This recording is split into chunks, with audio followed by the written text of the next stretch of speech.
There were 6 of us, 3 boys and 3 girls. Tony was the oldest, then Frank, and then my brother Charles, we call Scutchy, my sister Kay, my sister Jerry, and then I was the baby.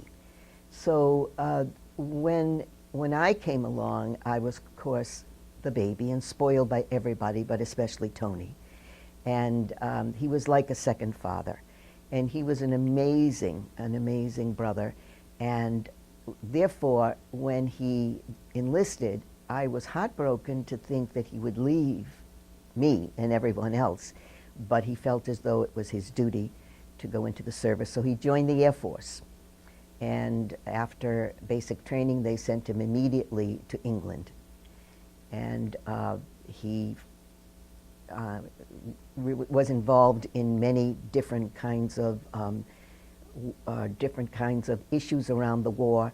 But the sad thing was he died when he was 23. That was 3 years later.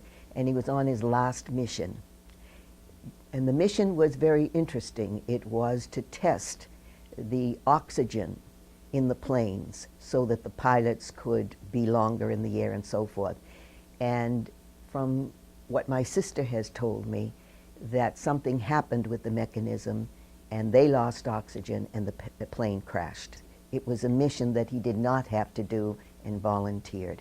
But that was the beginning of the day of gloom in our house. The notification that came from the War Department was through our regular mailman. And he knew because he was bringing these messages to many families. But he had a very close relationship with all of us because we all grew up and he was still our mailman all those years. And when he came to the door, he asked that everybody be there. And so no one knew what was going on, but my mother knew. And then my brother, my third brother, read the telegram and she fainted.